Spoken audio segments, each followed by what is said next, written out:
Hi everybody, it's Dee McNair, the host of the Dee McNair on the Air show. We highlight everyday people doing exceptional things because it's not about you and it's not about me. It is all about the we. The we of Smithfield, North Carolina, Johnston County is so exciting to explore.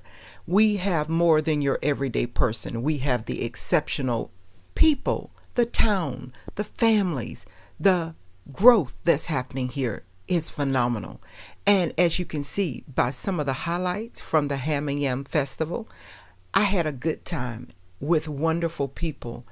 I met families that were connected from miles and states apart, but they all came back here together because it came from the heart. The Ham and Yam Festival highlighted so many creative gifts, businesses, talents. Hey, the band was pretty awesome as well. But more than that, there were the homemade items that you could eat, you could see, you could touch, and you could all call it part of the we. But there was something special. There was a team.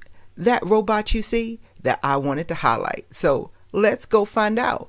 Who is Team 6004? What are they all about? What is this little robot have to do with these great young people that I'm highlighting today? Here we go, everyone, as we learn more about Team 6004. Hi everybody, it is again Dee McNair of the Dee McNair on the Air show. I tell you, it is not about you and it's not about me. It is all about the we because we are so much stronger together. I'm hanging out at the Ham and Yam Festival 2019 downtown Smithfield. But there's something very exceptional about today and where I'm standing. I'm standing with women who are empowered to create, to innovate, and to change the world. But, girls, I'm going to turn the show over to you. Let my listeners, let my viewers know what's so hot down here in Smithfield Ham and Yam Festival today. All right, thank you very much. I'm Kaylee Meyer. I'm one of the FRC captains here at Smithfield Summit High School with our FRC team, First Robotics Competition Team 6004 F of X Robotics. And here with me, I have one of our freshmen on the team, Rebecca Jenkins. And my position on the team is administration. But I didn't really start that way. I originally was wanting to do just the robot. And I started on the team when I came over and I saw an R2D2 at the school that I was at for our freshman orientation. It was an R2D2 and I went crazy. 3 years later, I am now one of the captains and it is an incredible experience that I've had. And what is first, many people ask, many people believe that is something that is similar to BattleBots that they see on TV, but is nothing like that. Yes, we compete with robots, but it's not about destroying other robots. It's about building relationships, building influence with the youth that we have today, and as well as building relationships with people that we normally wouldn't be able to connect with.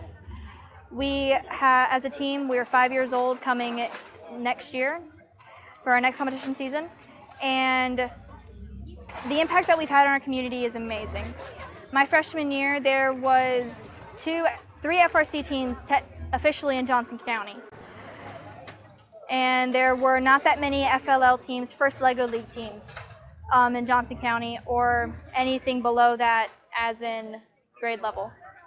But now, there are over 25 teams in Johnson County striving to learn STEM and STEAM, actually, science, technology, engineering, arts, and math.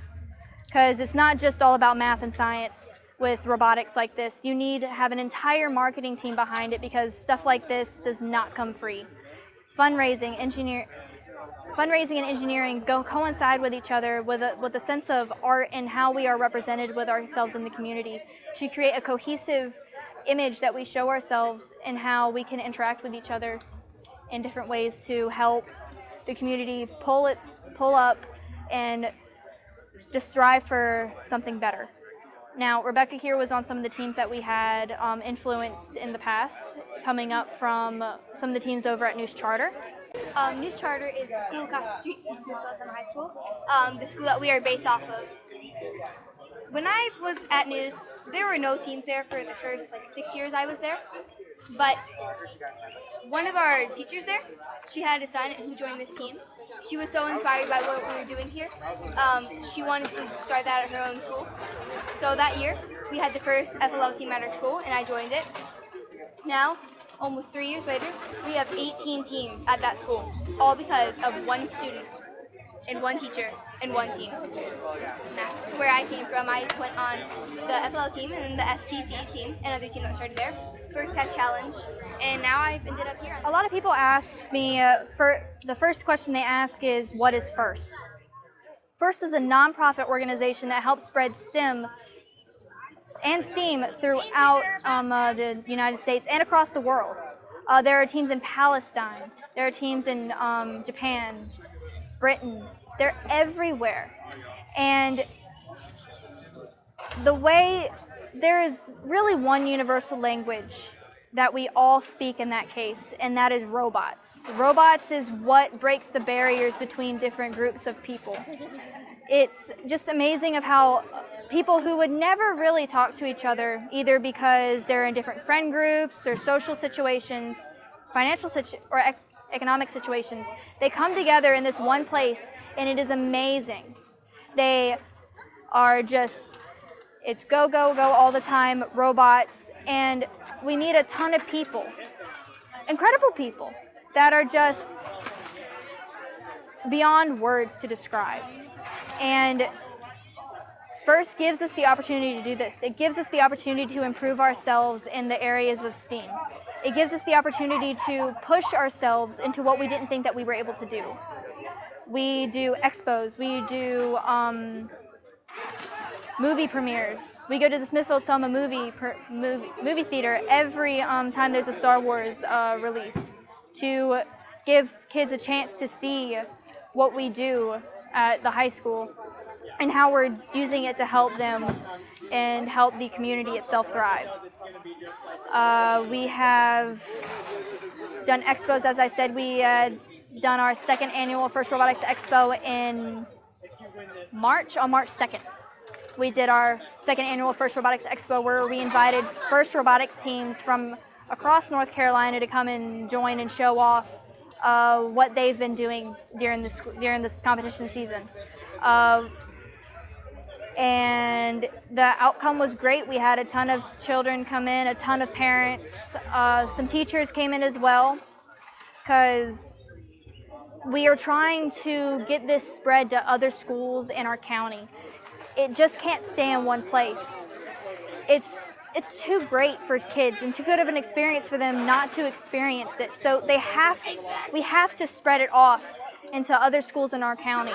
At our feeder school in Smithfield and Selma, they both have FLL teams now, as well as a school called Innovation Academy that they are working on getting their FLL team sorted to be able to compete soon. And the smiles on kids' faces when they see the robots and they've experienced FIRST for the first time is amazing.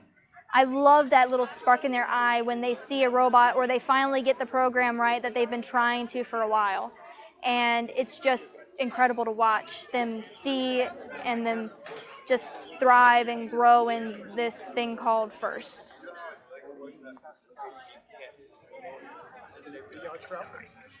Yes, we travel throughout North Carolina during our competition season. The way it works is that we have to go to 2 district competitions before we're able to go to state competition if we qualify. The farthest we've traveled is to Asheville, North Carolina for an event there, and that was a few years ago. Now, this year we went to Guilford County. A high school in Guilford hosted the robotics event, and then we went to another district event held at ECU's campus. And it's very nice when we're able to go to these schools, and especially the colleges, that they have such an interest in the education and the influence of FIRST on them. And depending on how we do in those district competitions, we go up to the state level, where we compete there. And depending on our standings at that point, we end up going on to the world's competition, The Worlds competition is held in Houston, Texas. And we have been very close of getting there before. We were one ranking point away my freshman year to go to that competition.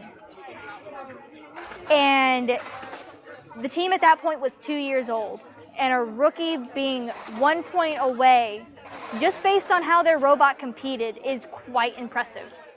But it's just not the robot that gets us to these competitions. There's also a whole bunch of other stuff that we have to do. Awards is a big part. If we don't do awards, there's not really much of a chance, and Rebecca can explain how important they are. Yes. There's a certain award.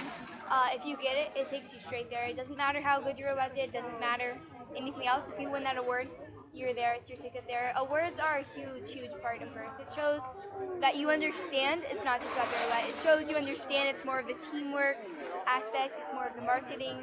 It's everything. Awards, it's a way to prove that. It's a way to take you farther than you thought you could go. Yeah. And the awards don't only show what the team is able to do in teamwork. It also shows how we touch our community. The most prestigious award you can win in FIRST is called the Chairman's Award. And that is awarded to a team who has shown explicit contact through their community and influence.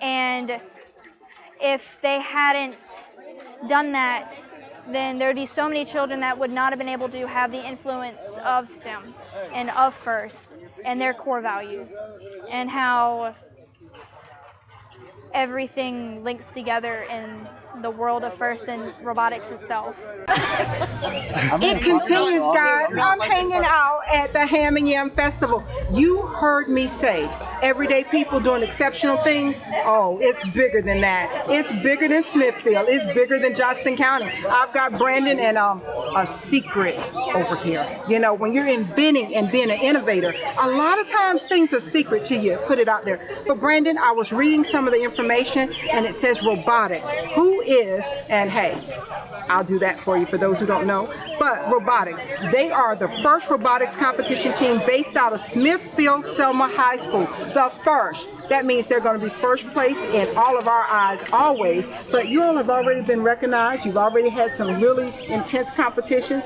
I hear you all are all about team, all about camaraderie. It's not just about creating a robot. It's creating the best robot. But Brendan, you and your pal over there, I'm going to let you guys tell everybody out there what's so exceptional about 6004. Thank you very much. Hi, I'm Brandon Rice, and the things that we really exceed at in 6004 is community outreach and working with our community to further the people in our community. Overall, we have summer camps that we do, and we do various other things such as the Ham and Yam. We're here, and we've gone to two different community events at theaters.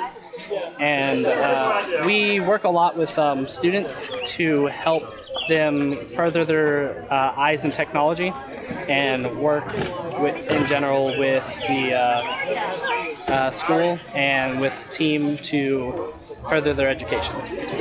This is my friend, Professor Fox. He is our mascot for the team. He's quite an interesting fellow. If you happen to ever watch one of the FRC competitions, you'll probably see him in the mascot parade or at any of the other events. He walks around whenever our team is doing stuff, and he cheers for us. He's a really good. He's a really good team member. Normally, he's wearing a lab coat, and he has a little tag that identifies him. The rest of us normally do as well, but we didn't bring those today because it's a little bit hot out here, and it's humid as well, so it's pretty rough. We've been sweating all day, and people are getting sunburned. It's great, though. We enjoy ourselves here. We've talked to a lot of kids today and introduced them to FIRST, talked to them about our summer camp, and talked to them about possibly winning these kits. We have a Lego kit that we're giving away, and we're also giving away a machine kit. We're doing the drawing in about 30 minutes now, maybe 40. Overall, it's been a really good time for us today. I've been in robotics now for a year, and overall, it's been super fun. As we progress towards the end of the season, we don't stop anything. We continue going. We are still continuing to do outreach events and to further ourselves for the community and make ourselves look better, not just for our team outlook, but for our future team outlook, for the people who join the team later and who are still in the team now. It's really fun, and it's one of the most enjoyable things that I've done in my school career so far. Well, it's a wide variety of things. Like I said, the marketing side is very important to this.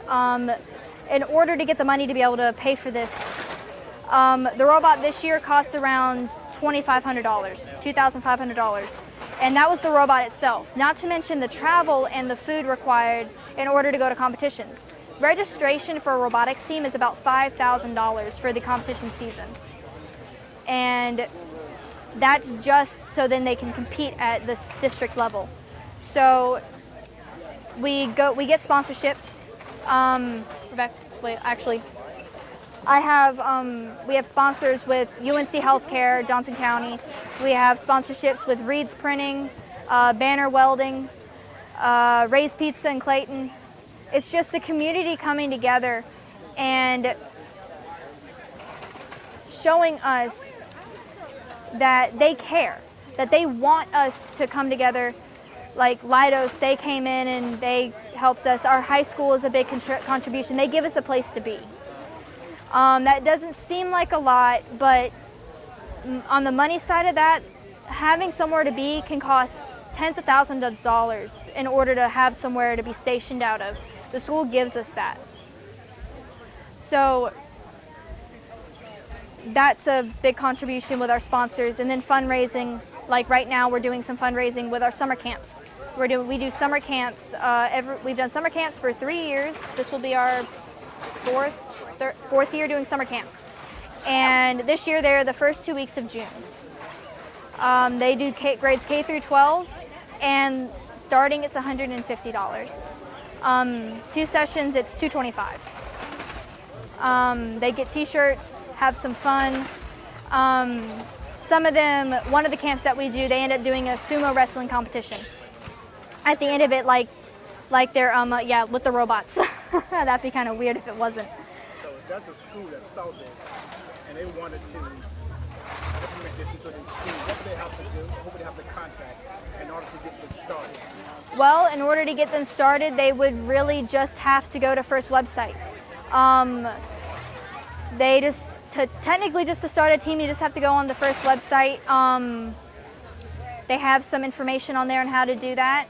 But in order to really start a team, you have to know how First works. You have to know how people will respond to something like this.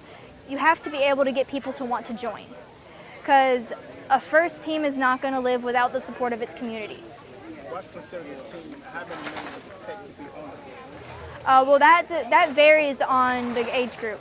There are some FRC teams with as many as 60 students on it. Our team on our roster was about 12. We've actually been having some issues with recruitment with the way that some of the things at the school are going with trying to think of the word for this, with the way that the clubs are set up. Because technically we are a club, according to some of the things at the school, we are a club, but we're also a team there. So freshmen aren't able to join until second semester. And so by the time they're able to join in second, not in first, they can't join in first semester. So by the time second semester comes around, we're already in our build season. We've already gotten our kit of parts. We're already building the robot. Well, we're planning the robot, starting to do some prototyping, starting to cut some metal. And it's hard at that point for them to be able to integrate into that. Because in our preseason, we go over all the basic tools, we go over all of that stuff. We even set up some things with how to pay to be on the team, because like I said, it's expensive and we can't give people full rides to join the team, and that sucks. And I hate that we can't do that. But with the support of the community and different sponsors, and as well as the donations that we're doing here at Ham and Yam and the summer camps, we're trying to get that to be easier for people. We're also coming up with a new way of getting it so then they can have that paid off by the time they join the team. With different fundraisers like chocolate fundraisers, candy fundraisers, and stuff like that. So what are some of the qualifications? You have to be an 8 student to be a part of this team? You have to have interest, you have to have, we hope you have the drive. You want to have the drive for it, you have to have the interest for it, and you also have to be between grades 9 through 12 to be able to join the team based on FIRST guidelines. That is not the only thing you can do. If you are under 9th grade, there are many programs available for you To get involved in FIRST that way.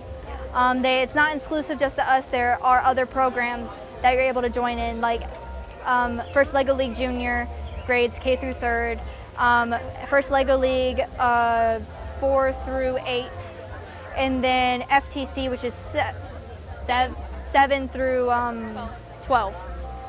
7 through 12, and then FRC is grades 9 through 12. Also happy for higher learning.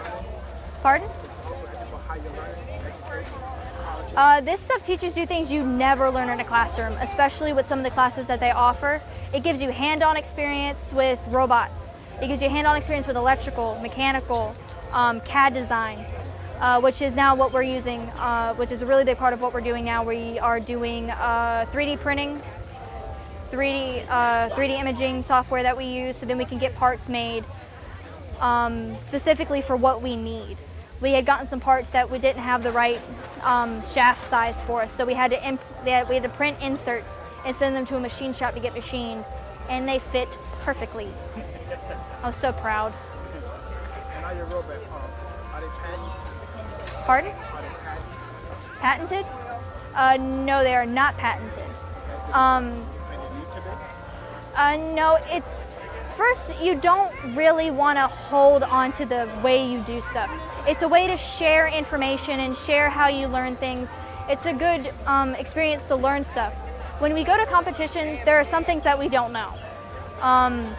Like we were having issues with our programming at at one of our first competitions. And there was a kid from another team that came over, looked over our code, and told us exactly what was wrong and how to fix it. And same with some of our mechanical things. They immediately were like, they want to help you. They want to make you better. They want to share. They want to help what to do. One of the big things about FIRST, it's a word called competition, combination of competition and cooperation. You're competing against each other, but you want to help each other. It's kind of like kill them with kindness. You want them to do as best as you can, and it shows in the way that all the teams help each other out. And another way that shows is through gracious professionalism. And gracious professionalism is very important at FIRST. A team cannot succeed well unless they show gracious professionalism, where they are kind, they help, they do whatever they can, but they do it in a professional way. They help with competition, they share knowledge, but they compete on a professional level, where if you lose with dignity. If you win with dignity, and that's a very important part of FIRST. There are no real losers, and there are no real, everybody wins in that way. Whether you lose the competition, you still gain new knowledge. You understand what you need to do to fix it next time. You continue to learn and figure out what can we do to make this better. Not the attitude of, dang it, we lost. Oh well. Our team, we reached out to a lot of different teams. We've made a lot of friends. Some of the teams, all the teams, but some of the ones I talked to, I love them so much and they're so great. They just are great people to get along with. They all are just very interested in what we are. We all share like minds on robots and what we want to do with those. And it's just nice to have a room full of people who could care less about what makes us different, but more of what makes us similar. That one common goal of building a great robot. And that's what I want you to know about the Dee McNair on the Air show. We are about the we. Not you, not me, the we. So whatever it is that you have a passion to do, a dream to create, or hey, you just want to be a part of a team. It's not about winning, it's not about losing. It's about enduring. It's about friendships. It's about connections. It's about relationships. And hey guys, it is about robots, because robots do bring everyone from all walks of life, backgrounds, education, economic levels. It doesn't matter. Remember, it is not about you, and it's not about Kaylee, and it's not about Rebecca. We're telling you guys, it's all about the we, and I'm excited to highlight them. So you keep an eye out, because they've already won and been recognized by others, but we're going to see them moving higher up, creating more, being innovators, and setting this world on fire. It's the Dee McNair on the Air show, and I'm highlighting Kaylee, Rebecca, and the whole team behind us, parents alike, for doing exceptional things every day. I want to send out a special shout to all of the members of Team 6004, and that includes the parents and the supporters, the teachers, and those who invest their time into our young people, our future, because robots like these don't just pop up. They happen because someone believed in someone else. So please remember, it's not about you, and it's not about me. It is all about the we. And parents, supporters of Team 6004, thank you for all that you do. And I won't exit yet. There was something special, a treat that I was so pleased to get. Team 6004 shared some highlights from their scrapbook from the first year to now. I hope you enjoy, and tune in next week for the Dee McNair on the Air show, and thank you to everyone.